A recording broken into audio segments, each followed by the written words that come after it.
I've been spending a lot of time thinking about what science actually is, in part because I've been working on a crash course series that is recently launched. It's called Crash Course Scientific Thinking. This is not as simple as one might expect it to be. It's gonna be fraught. There's a great deal of disagreement about what precisely science is, but I'd like to hit you with a three-phase definition. And this is just me. This isn't the crash course team, and I'm not an epistemologist or whatever, but I am a science communicator. So here's how I think about it. The first phase of the definition is what science actually is.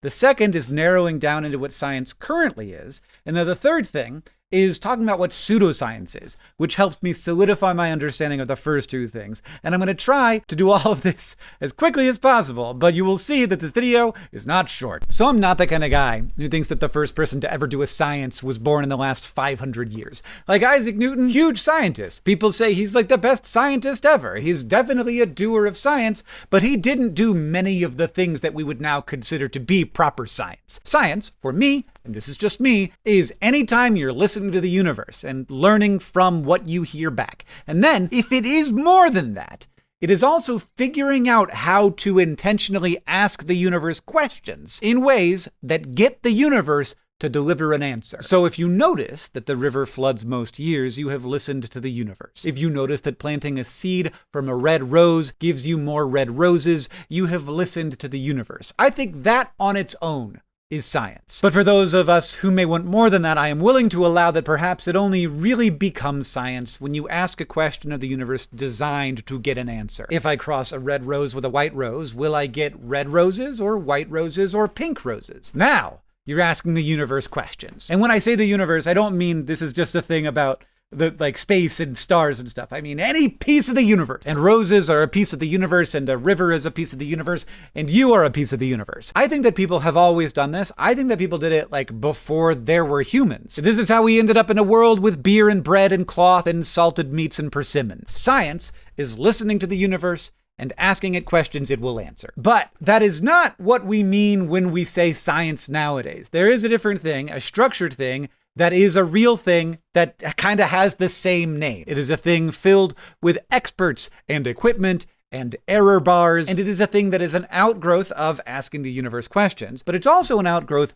of a philosophical movement that began not that long ago and has continued to evolve since then. And I also have a working shorthand for that thing that I'm gonna hit you with now. These are still people listening to the universe and asking it questions in ways it will hopefully answer, but they also had literally one single idea that changed everything and created scientific journals and the structure of a paper and randomized control trials and peer review and the entire field of statistics. It goes like this.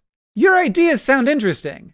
Could you let me check your work? Now, this idea didn't really grow out of people wanting to be really nice to each other and get to the truth as a team. It grew out of people thinking they were right and wanting to disprove the people who disagreed with them, which is not really supposed to be a motivation of science, but it is. And what that motivation created was an expectation that the methods of an experiment and the data created through those methods would be made available for other experts to inspect. The scientist's job became to convince other scientists, and not with argument, not with power and prestige lorded over them and ostracizing people who disagreed, not by hiding all of their data and encoding it in secret notebooks like the alchemists did, not by closing down defensively, but by opening up. This is a cultural change that created what we now call science. And it meant the development of a bunch of tools, and those tools are now what we call science. The scientific method, the preference for ideas that are falsifiable, testing treatment against controls, standardized statistical tools for determining how likely it is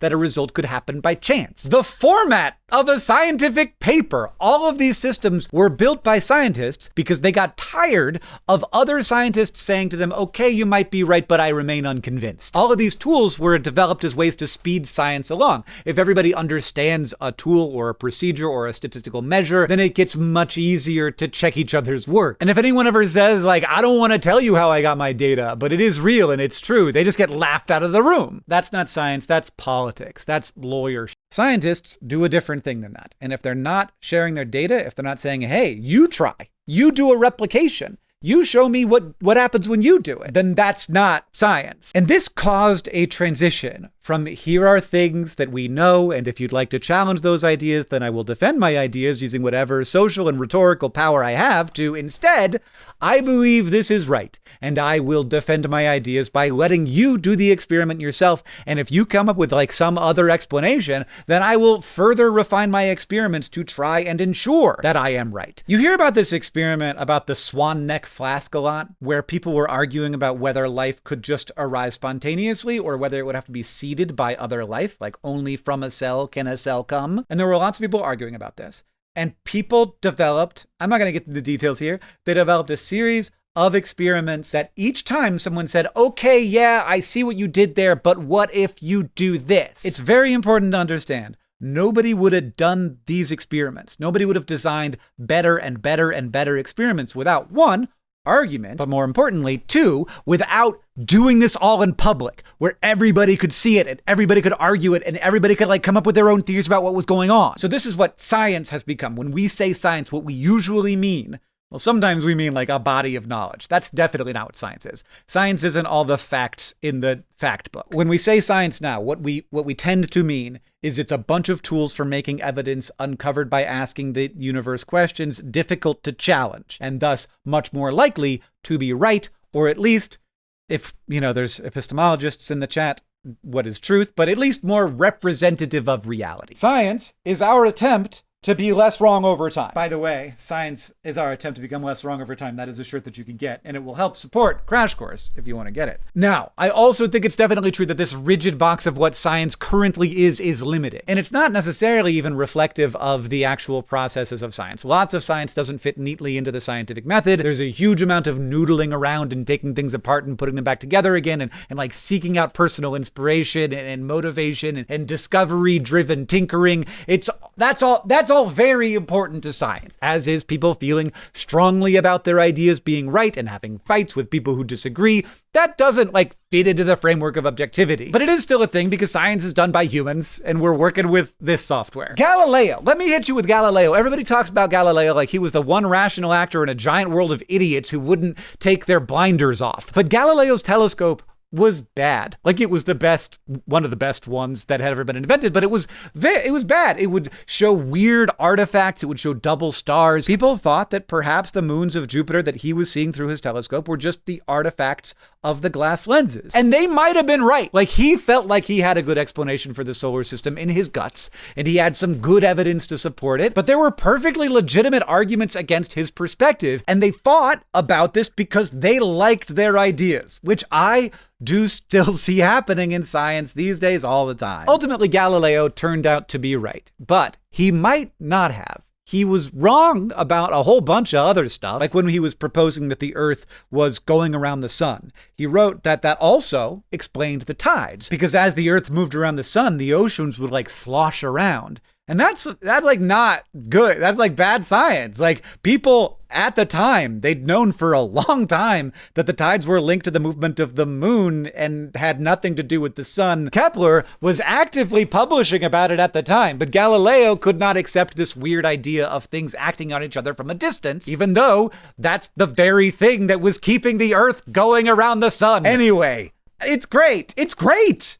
It's not perfect. And I have no idea where I would have sat on that debate at the time because it was all very mysterious and confusing, and no one would have proved anything to anyone if there weren't a bunch of people all trying to prove each other wrong, but being required by culture or etiquette or their own sensibilities to not just argue rhetorically, but to make their methods and their data and their tools available to other experts. So everything in science is emergent of these two things. One, I am listening to the universe and I am trying to ask it questions it will answer for me. And two, I am open to the ideas of others, but only if they will let me check their work. That's the majority of the story, but I do want to finish this off by kind of checking my work, and I want to do that by looking at something that definitely is not science, which will have the added advantage of explaining what pseudoscience is, which is great because I think everybody misunderstands it. We sometimes use the word pseudoscience as just stuff that's wrong. Anything that's pseudoscience is somebody making a claim that's wrong. That's not what pseudoscience is. Being wrong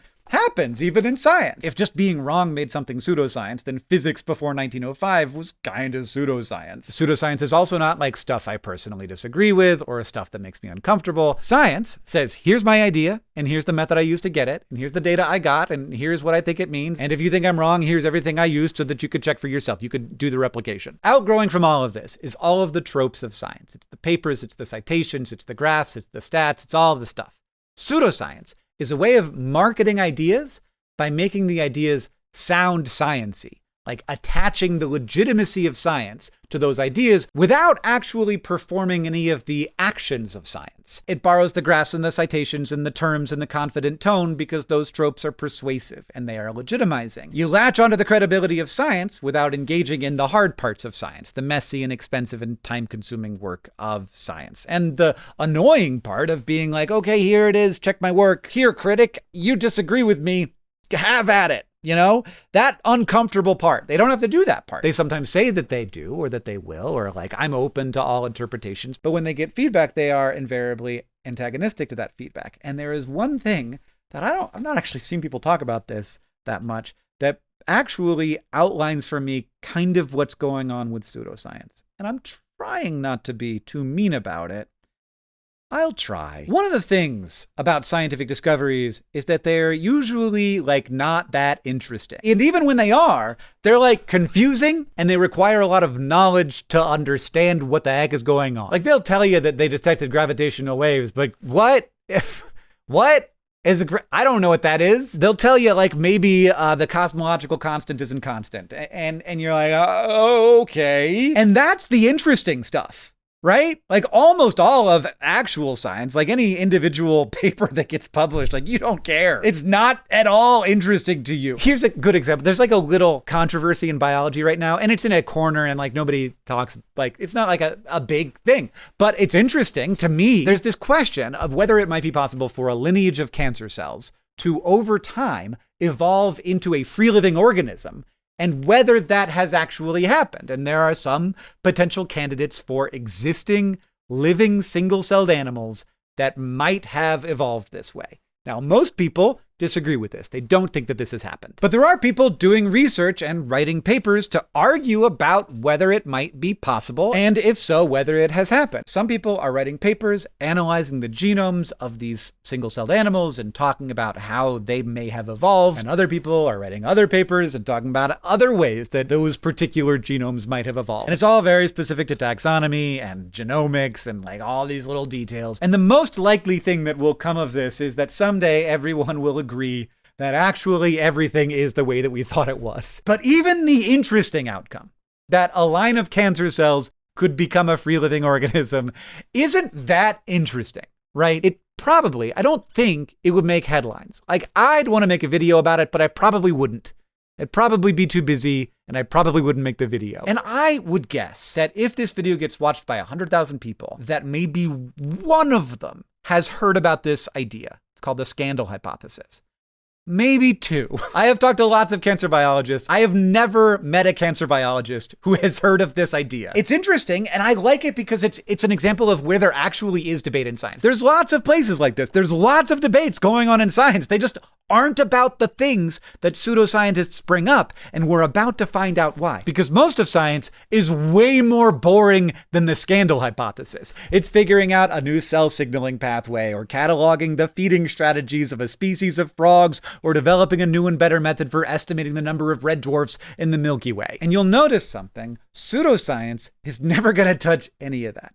Pseudoscience is always, and I'm not saying sometimes, I am saying always, it is always about some very attention-grabbing thing. Sunscreen, you thought it was good, but it's actually bad. Vaccines, you thought they were good, but they're actually bad. Diseases can be cured in simple ways that nefarious groups are hiding from you. The pyramids were actually created by an ancient civilization, or possibly aliens, or possibly both, I think. These ideas are very interesting. Like, I think that the idea that a line of cancer cells could potentially evolve into a free living organism is pretty cool. But it's definitely not as cool as aliens building the pyramids. That would be a really big deal. That would be exciting if we found that out. And certainly, like, a free living cancer lineage is not as vitally important to my life as cures for diseases being hidden from me. If I had to imagine the most interesting, attention-grabbing idea possible. There'd be an element of like this thing that everybody thinks is good is actually bad. Like that's very attention-grabbing. There'd also probably be an element of like a powerful force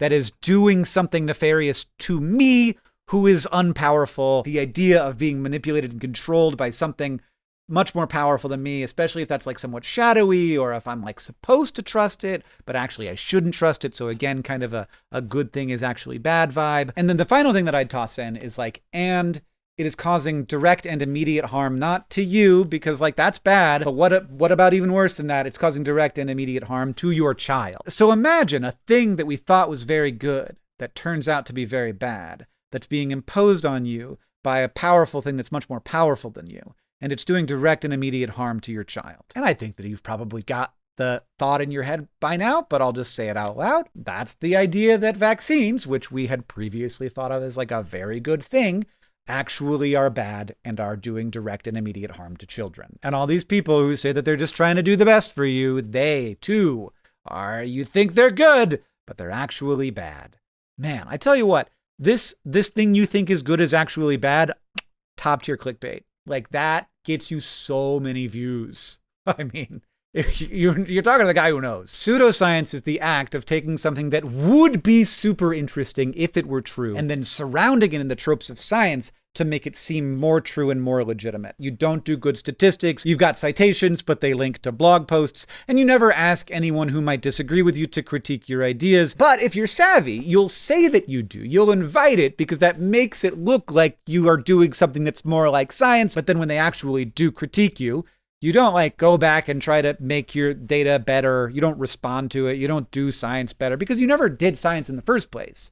You just read stuff. So you didn't have methods. You didn't really even do statistical analysis. You just sort of like were making a case because there was a lot of attention to be gained by making that case. There are legitimate controversies in science. There are places where people disagree. There is not currently consensus around whether or not a lineage of cancer cells can become a free living organism. But this process where people get extremely focused on the most attention-grabbing ideas possible and then surround those ideas with the vibes of science without actually doing any science, that's pseudoscience. From our little exercise here, what becomes quite clear is that pseudoscience isn't a knowledge-building strategy, it is an attention-building strategy, which is why I'm not surprised that it has become more common in our very attention-competitive era. I think this helps show us what science is and isn't. Science isn't arguing like you're a lawyer. Though sometimes scientists do this, and I don't like it when they do. I think that it demeans science a little bit when you pop on the internet and you start arguing like a lawyer.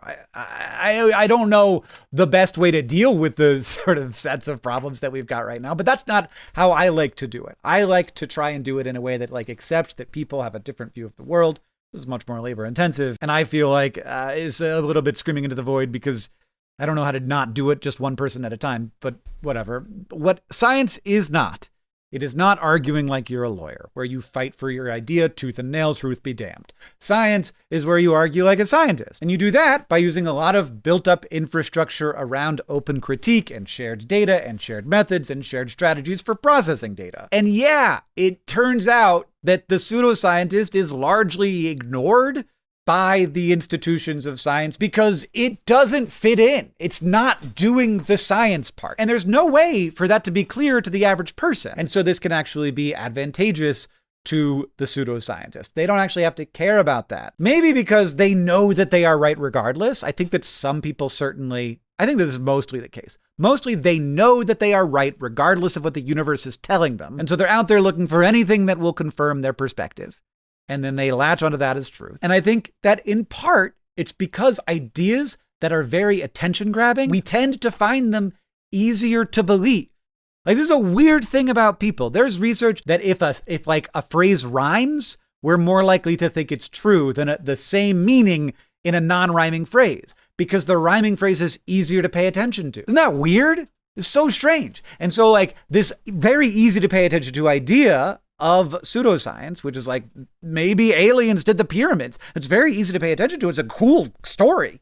Very exciting. Our brains can actually think, well, if a thing is easier to pay attention to, it's actually more likely to be true. Or if not that, then Like, I enjoy this story, and so I'm going to look for reasons why it might be true. And maybe enjoy is the wrong frame because, of course, vaccines being dangerous is not an enjoyable story, but it is a titillating story. It is an attention-grabbing story. It is a salient story. That's like the real word here. And I hesitate to use the word salience because I think it's not like a well-known word. We should all know it more.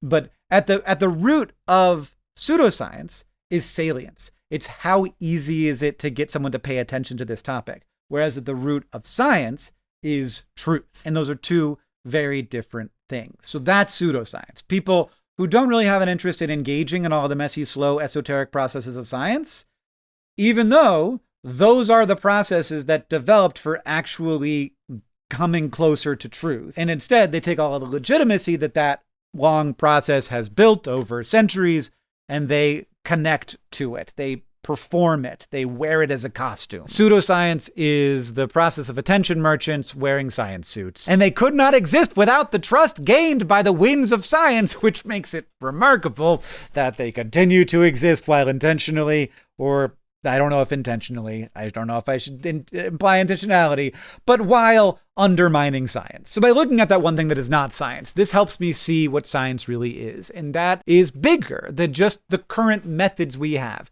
Our current methods for asking questions about the universe, which we call science, is an outgrowth of our long-lived innate ability and desire to listen to and learn from the universe. And that outgrowth has been standardized because it makes it more useful, but that standardization can also make it more limiting. There are many ways to uncover evidence about the world, and we've worked out some truly powerful tools that have delivered remarkable gains, including my continued existence on the planet. But sometimes when you create a bunch of standardized rules, it makes it harder to do certain kinds of exploration of the universe, and I think that's something that we should be cautious about. And I will defend science from charlatans more interested in looking sciencey so that they can get attention or push their predetermined narrative, but I will never tell you that science is locked into a rigid box, must always follow the same methods, or can exist only in a world of pure objectivity, especially that last one, because a huge amount of scientific progress has come from accepting that objectivity is very difficult, if not impossible, to attain, and so experiments must be designed to reduce or eliminate opportunities for human bias creeping in. Science can and will change its methods as new and better methods are developed. And all along, the human will remain the individual person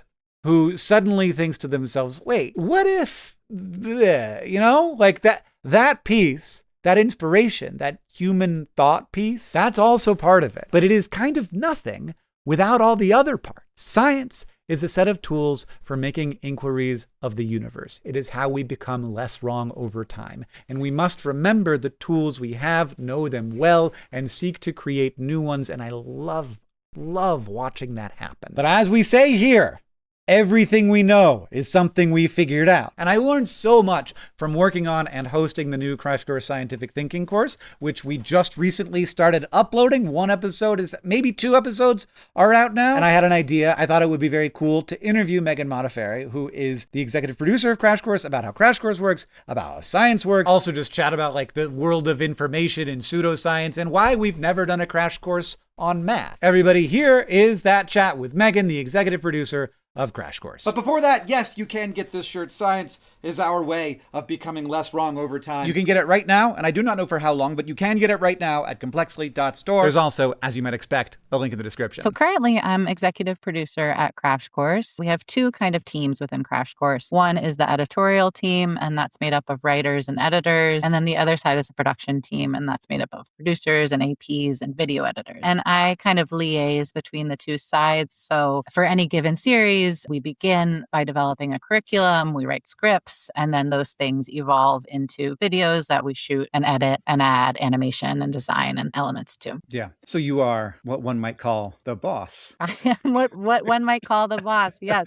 At the time of doing scientific thinking, I was the editorial director, so I was only the boss of the word stuff, and now I am the boss of all the stuff. You did come from the editorial side. I always am surprised that, like, at Comic-Con, you think more about Chris Hemsworth than whoever wrote that movie. Because what did Chris Hemsworth do? He came out and he said the words. So for clarity, what's my job, I should say. I am the host of Scientific Thinking. My job was not in this case, it is sometimes, but in this case, it was not just Hank show up and say the words on the teleprompter. You actually did get me involved, which I appreciate. It was a really fun process, but the editorial is like the foundation that everything is building on, and it has to be good. And it's not just the foundation, it's like the building materials that you're building around. Yeah, I mean, I think something unique about Crash Course relative to the rest of YouTube is that everything is built on truly a curriculum. Mhm. So we don't start by just researching and outlining an individual episode. We start by like considering the scope of an entire subject and deciding what needs to go into that frame, like what makes the cut of a crash course, because we're not going to do a full semester. What are we going to exclude? And also, in what way are we going to present it? So are we going to go chronologically? Are we going to do case studies? Are we going to do a thematic approach? All these questions are like well before we have our first video title or our first even episode script. In that way, it's like the education. The education is really like the big hidden iceberg of Crash Course. Is like that we got to know what we're going to teach before we start teaching it and making it engaging and digestible. And that is so much harder than you might imagine. We can't just like hit a textbook until it becomes a Crash Course video. And I think Scientific Thinking is a good example of this because we started out with a pretty different goal. Even it wasn't even like, how do we teach this topic? It was to the level of topic selection.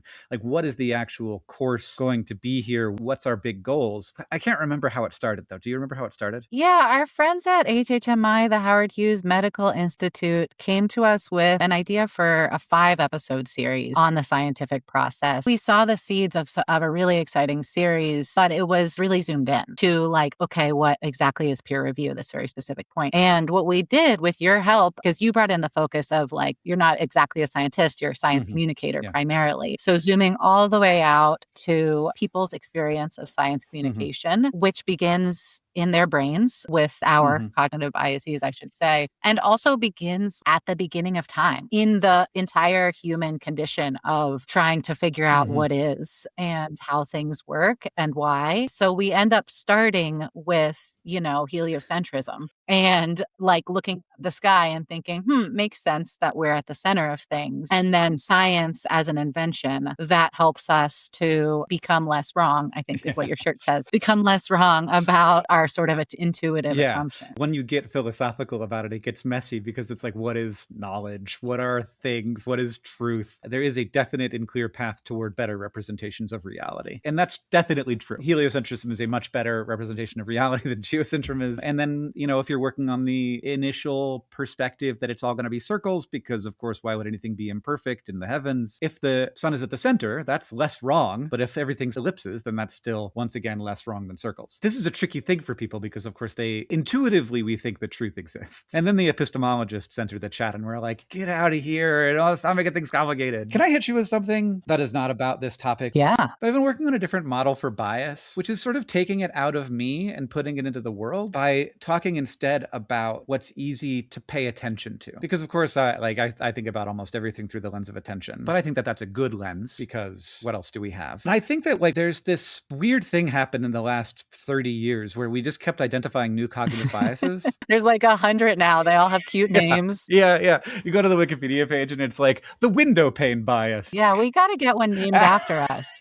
That feels a little bit like what happened. A bunch of people are like, I got to come up with one so that I can be in the Wikipedias. I think that a lot of, not maybe all, but a lot can be just thought of through the lens of what is easy to pay attention to and what is hard to pay attention to. And that actually is very clarifying for me because, of course, it's easy to pay attention to things that I have been paying attention to recently. Instead of bias, which feels like this flaw that I have in me. This is like a problem that we had writing the script is that like we are aware that a lot of people are going to come into this thinking that bias is something that only bad people have and that it is something that you need to eliminate from yourself. But in fact, this is not at all the case. This is like a normal human thing. And then what science is trying to create structures that filter the bias out of the final product. And when I think of it through an attentional lens, it becomes more clear to me what bias actually is. And it also becomes clear to me that that I don't have like a thing that is wrong with me. I have a systems for interpreting the world. And like they are not necessarily going to lead me toward the best explanation for reality. We talk about this and we have a crash course lecture with Amanda Montel that's about like the linguistics of cult language and persuasion. And we talk about bias as hard coding in the human OS human. I think it connects to what you're saying because you're kind of just talking about the water we're swimming in. And the idea is that like when OS human was launched, we were, running from lions and things like that. The water that we were swimming in was incredibly different. And these biases were strengths. And now the water we're swimming in is attentional warfare. Yes. So suddenly the biases are not necessarily flaws in every sense, but they're pulling us away and toward things that they weren't evolved. Yes. I was going to say designed to do, but evolved to do it would be more correct. And also they are existing inside and being constantly exposed to the most well-optimized machine for constructing salience of all time. Salience is like such an important word that like when I say it to people, I get like a 50-50 hit rate of like, wait, what's that? Which is just like how easy something is to pay attention to. It's like a second level thought. There's like attention, and then there's like a quality an object can contain that is like, how easy is it for me to pay attention to this? It's something that we all know about because it's like all of marketing, you put the pretty person on the billboard, put the person who like your attention is drawn toward their symmetrical face. And the social internet as constructed, or the content platforms as constructed, it's not even that social anymore. I am in this landscape of people whose job it is to compete for attention. We will do anything. And Crash Course is in that space for trying to compete for attention. This is something we always talk about at Crash Course, which is we want to be very educational. And we also want to compete in the landscape of like the attentional warfare. We want to be in that space competing because it drives us to make stuff that pulls people in and then keeps them watching. Whereas, the average classroom environment is like, you're here and you're stuck here and don't look at your phone and you're paying attention to this thing. And we don't have to be optimized the same way that a TikTok does. We want to be a little bit in like a foot in both worlds so that we really are incentivized to optimize for holding attention. Yeah, I was just saying to someone the other day that we were competing with Mr. Beast, but not very well. We actually have a lot of boundaries up around what we're willing to do and what we're trying to achieve. I think we're in this really interesting middle ground where I think you can think of education and textbook education as taking all the noise and stripping away the stuff that we don't want you to pay attention to and just leaving what we want you to know, which is so boring. I think the work of Crash Course is to look at the textbook, and I use textbook broadly. I don't always mean literally textbook, but to look at the stuff that we want people to know, which has been completely stripped bare of anything that might actually hold their attention, and then search for an interesting story, an interesting hook to put the like attentional incentives back in. Not all of them in all different directions, but a few like well-placed strategic ones so that we're working with OS human, if we want to call it that, we're working with how people are motivated, not like just fully giving ourselves over to the kind of abyss of TikTok or whatever. So there's a lot of people on the team. So once we figure out what our topic, like what we're actually going to be talking about, what happens to a Crash Course? We start by developing, like we talked about, a curriculum that underlies the series, and we work with subject matter experts in order to do that, who are usually freelancers because we can't have every single subject matter in-house at Crash Course. Then, we're starting to look at scripts for each series. So we have writers. Our in-house senior staff writer, Jamie Chambers, was a big player on this. We also had Maya Lannon of the study hall team write for this series. And in about a week, they explore about, most Crash Course episodes have 20 or more sources at the end of them. So they write just like a massive term paper of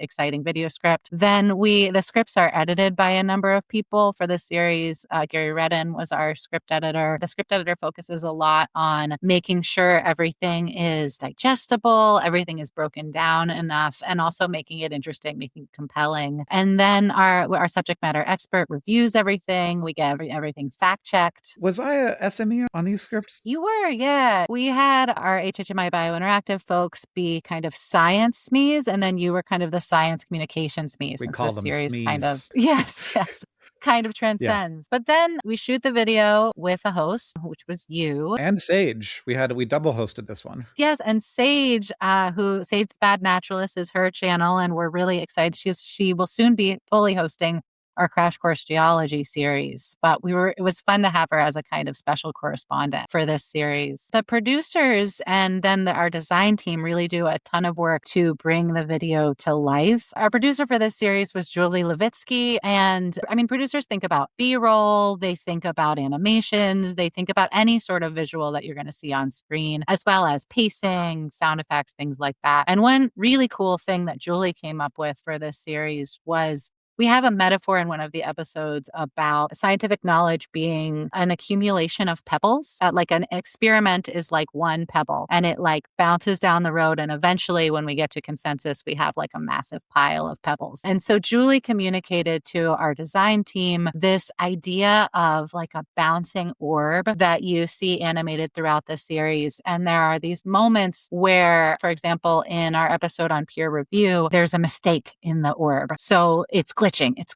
And then at a certain point, it bounces down the road and you see it kind of eject after the correction has happened and then, continue bouncing along. And these sorts of subtle things, I don't think folks think about all the time, but they really help make the information stick and make the series memorable and unique. And then the editors, the design, the production. Yes, and it never ends, right? We also have somebody's got to upload it. Somebody's got to do a thumbnail. We have folks building sets and video editors on our team. Bridget Kennerson worked on this one. Then someone's got to upload it. Someone's got to watch how it performs and on and on and on. I'm sure I didn't name everybody, but that's kind of a snapshot of the process. Have you ever read Measurement by Paul Lockhart? No. So we've never done a math course on Crash Course. No.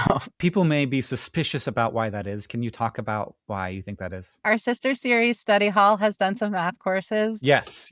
We are not sure how to make it interesting. We're not sure how to make it visual. Like, I think we could. I think if we really committed to it, we could do it. I think we have a lot of keywordy humanities minds on the Crash Course team. And so no one has really taken up the banner of the truth is like, no one has pushed hard enough to make this thing happen that feels a little bit outside of our normal storytelling abilities. Math too, you could say, is like in education, there's the content and then there's the application. And it is like the application where you actually learn the thing and encode it into your long-term memory. And what we do at Crash Course is provide content, provide resources, and then we trust that people are on their own or in their classroom doing the application. With something like math, we've also never done like a writing course. We've talked about it, but that's the same thing. It really feels like the content is the application in such a major way. So it's been, like I said, I think probably not impossible, but difficult for us to figure out exactly what our role is as storytellers there. I think like a philosophy of math would fit right into what Crash Course does, but an actual practical math class would require us to do some reinvention. Excellently phrased with regards to application. Oren, my son, super into math, and like what it really comes down to is like putting a bunch of math problems in front of him and having them get increasingly trickier and then seeing him figure out how he will respond to the trickiness, which is a joy. Like when he surprises me and I give him something that I'm like, well, this is going to be one where he asks me for help and then he doesn't and he gets it. And I'm like, what's happening? You're a baby. How did you do math? That's amazing. But this is why I bring up Paul Lockhart's measurement. There's this problem with math education. And I think that eventually we should do something. I don't know if it's like a philosophy of math, but I would love if it takes a similar approach to Lockhart, which is everything that you've been shown in math class is as if you were to take a history class house and it were all you knew was a list of names and dates. He doesn't say this, but like this is kind of the vibe. And like all story has been stripped out of it and all human effort has been stripped out of it. And I'm not just thinking like, Pythagoras was a freaking cult leader and math was a like secret language that they must keep secret from everybody else and they had a weird magic cult around it. I'm thinking here's something that it doesn't seem like you'd be able to figure out. Even as something as like x squared equals 2x. You give that to me and I'm like, I don't know. I got to do algebra to that to figure it out. What did I just say? I don't know. I have no idea how to figure out the answer to that. I mean, I actually could figure out that one. But like anything where there's like the same number on the same variable on both sides. I can figure that out with algebra, but I couldn't just figure that out in my mind the way that I could totally figure out like 4 minus x equals 12. Like that's easy. I could figure that out in my mind. But once there's the same variable or variables on both sides or multiple variables, it's like, I can't do any of that. But then like what I say is, oh, I'd need to do algebra to figure that out. And then I just would, and then I'd have the answer. What? Like what actually happened there? I feel like I went through all of algebra without understanding that an equal sign is a claim. Yeah, that's wow. Yeah, put that on a shirt. That's merch. That's what happens to most people. But then the people who are good at math are just in part the ones who like understand what's happening. That there's a bunch of human effort that went into discovering tools with which we could do seemingly impossible things. The quadratic equation, I hate it. I'm not a fan, but like somebody figured out the quadratic equation and now we can do really weird stuff that doesn't seem possible to do. I feel like there's a math there that has the exposition, but not the application, but that makes the application more interesting that we should someday do. Something we think about at Crash Course all the time is how we expose the human effort or the constructedness of the knowledge that we're sharing. And the constructedness going all the way back to when the information was first discovered or argued, but also the constructedness of our choices as Crash Course makers. Sometimes we'll be like, we chose this to share this artifact for art history, but not this one, because there's like not a lot of information about this one. The information was lost as part of the slave trade. And so all of the sort of like meta decisions that go into what gets surfaced in a crash course, we try to bring to light and make part of the learning when we can. I mean, I think it's a completely world-changing, mind-blowing, perspective-shifting thing to understand that like human knowledge is all constructed. There's lots of people who will buy into that for history and for literature and for science even. But math, because of this sort of universal language ethos around it, it feels somehow different that we uncovered it from a tablet buried in the earth and it was given unto us in a really unique and singular way to like open up the perspective of constructedness into a math space, I think is really fascinating. When I was doing TikTok a lot, there was a question I got and she approached it from the perspective of being very kind of embarrassed that she was asking the question. And she was like, did we invent math or did we discover it? And I'm like, oh my God, what a perfect, beautiful question. But I want to move back to scientific thinking because we were talking about all of these choices that we make. So spoiler, one of the things that we talk about in scientific thinking is the construction and the arrival of consensus. And I hadn't really ever spent that much time thinking about that. We talk about there is scientific consensus around certain ideas, atomic theory, climate change. Nobody thinks that this stuff is wrong. There are still people who do think that atoms aren't real. There's a lot less of them since we were able to kind of photograph them. And I'd like to make a video about this someday. But the thing that really surprised me about this is that even as a science communicator, and this is like embarrassing, I had kind of put like into my head that there are just things that we like know and things that we are like still iffy about. But like there's a process through which things go from that we're iffy about to being certain about. And that takes a huge amount of time. And so like necessarily we are at different parts on the spectrum for things currently. And this is tricky because of course you don't want to say to people, we might be wrong about X, Y, and Z, but like there's different levels of consensus. There are certain things for which when we say we have consensus, it is not just like a bunch of people like got together in the room where like, I like your idea, it sounds good. It's like people hated each other and fought kind of in oftentimes pretty assholey ways over these things. They really wanted to prove they were right. And there's every arrival of consensus almost necessarily requires a group of people who are really bummed about it. Like they kind of would rather have it gone another way. I'm almost embarrassed to say that in the process of helping to write and host this series, I learned a lot about science. I think consensus is a fascinating topic and such an important one. Hank, I think your next invention needs to be a website, isthereconsensus.com, because there's not like a place where you can have a question and then find out if there's scientific consensus on the answer. It could be you. You don't have to have it be me. It's not necessarily very easy to like draw a line from the thing you're wondering about to whether or not there's consensus on it. And consensus, you know, just like so many other things we talk about in the series, there's like a scientific definition of consensus and there's a colloquial version of consensus. So that can be, you know, tricky. Our colleagues at HHMI Biointeractive described it for me as a field where we're still learning things like climate change, but where there is consensus on a broad that it's human caused and that it exists and that it's accelerating. The new studies are like adding bumps to a basketball. The basketball is the consensus. It exists. We know what shape it is. We know its properties, but we're looking at like very minor questions within them. And those are like individual bumps on the basketball, which I think I've thought about a lot since then, because I think as a consumer of science media, science news, a person trying to make sense of nutrition, of personal safety, things like that, sometimes you read a headline that's a bump on a basketball and you feel destabilized about the existence and the properties of the basketball as a whole. Or you feel like this has changed the shape of the basketball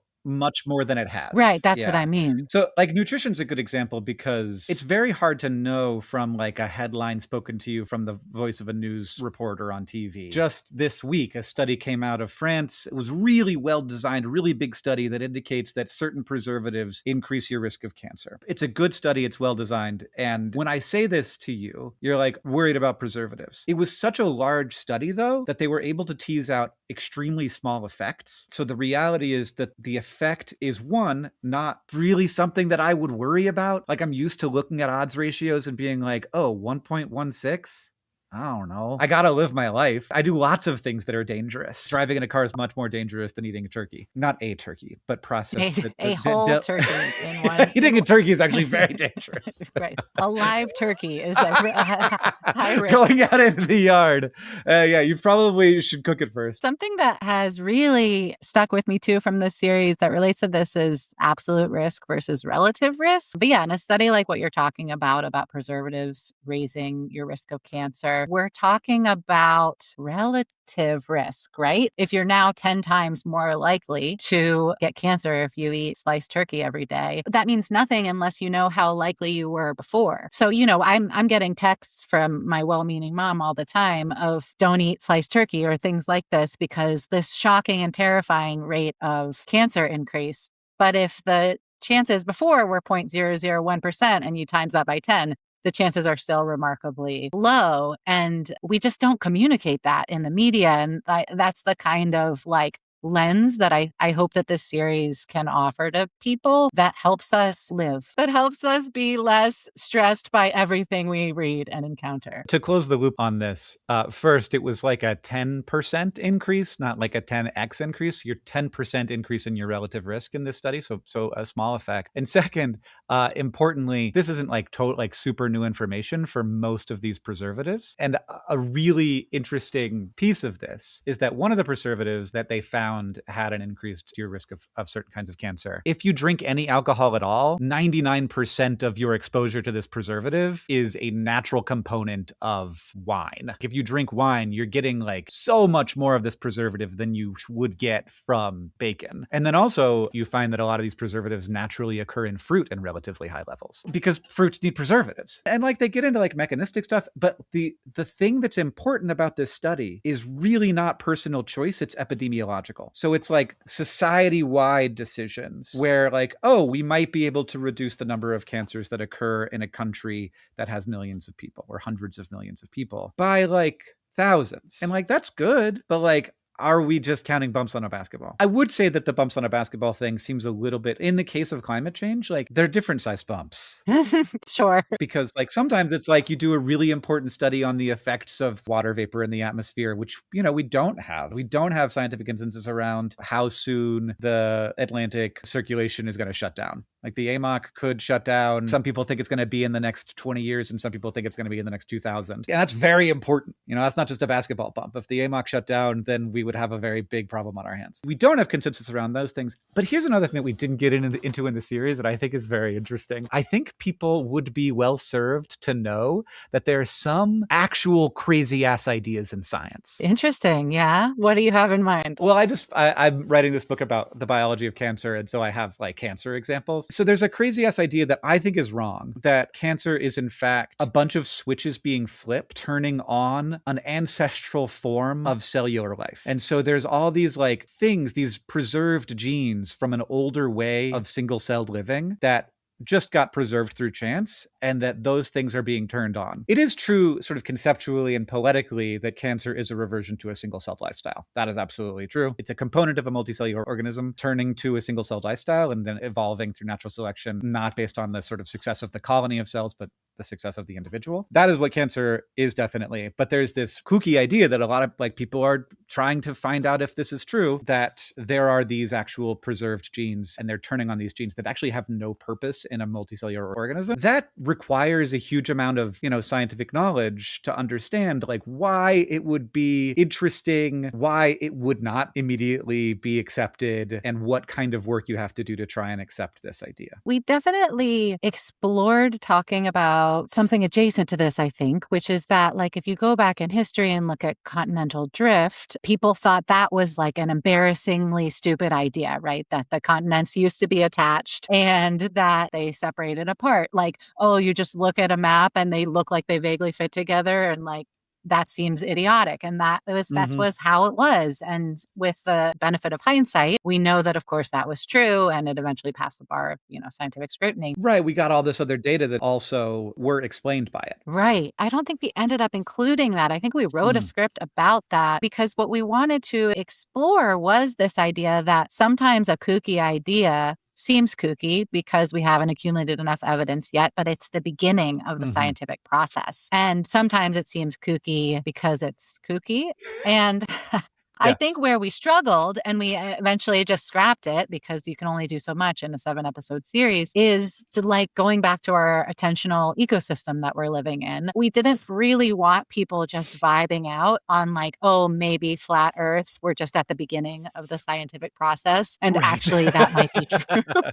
We didn't want people like selectively choosing which kooky ideas might be scientifically possible and which ones might not be. And it was in a context of like such a splintered media environment, it felt dangerous to poke at that without being able to offer the tools of like really assessing the kooky ideas. I think that really points to so much about the series is like, how can we help people navigate science media now in the world we live in now, which is a unique one. It is. And like, there's a piece of me, and I know that we had this conversation, that like wants to be less aware of now. It wants to be less aware of the controversy. I think that, of course, we anchor on controversy because it's salient. Whenever we are having arguments, you never see the things we agree about. Why would you focus on the things we agree about? But it is also true that our audience is going to be anchored on the present, things that are currently being argued about. And then ultimately, you kind of do have to accept that we need like a isthereconsensus.com. But like having spent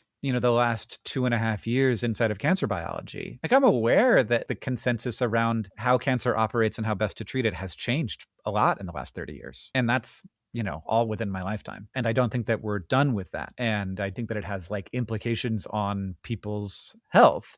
But it doesn't, interestingly, it's not like it turned out that apricot pits were the cure to cancer. The consensus has changed a lot, but it hasn't changed in the way that the pseudoscientific salespeople were saying that it would, which has not prevented them from continuing to say the old stuff that they've always said. I talk about this in the video that this is going to be connected to. I talk about how pseudoscience actually really does a pretty good job of outlining what science actually is. Because what pseudoscience does, it's different from like, astrology, which isn't pretending really to be a science. It's mystical, it's supernatural. There are times, though, when you can see it start to act in pseudoscientific ways, where people like talk about the science of astrology. And then you're in the realm of pseudoscience. And what's happening there is you're borrowing the credibility of science by acting out its forms. So you put in citations, you put in graphs, you talk about statistics, you talk about government data, and oftentimes with a very strong intent toward pulling somebody away from scientific consensus and toward something that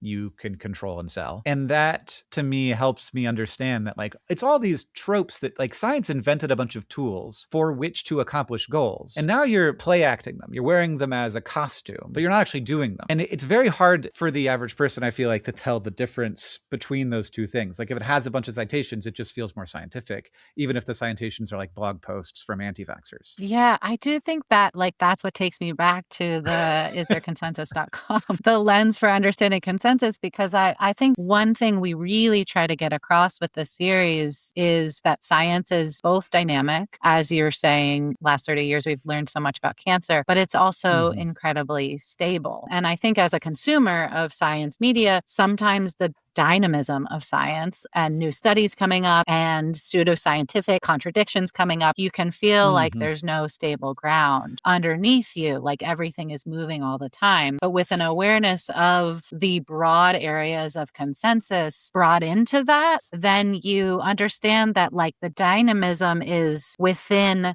really sturdy kind of pillars that you can hold on to. And I think that's like my hope for for viewers is the, like, you can, again, coming back to the, like, you can rest, you can live, like, the ground is not shifting all the time.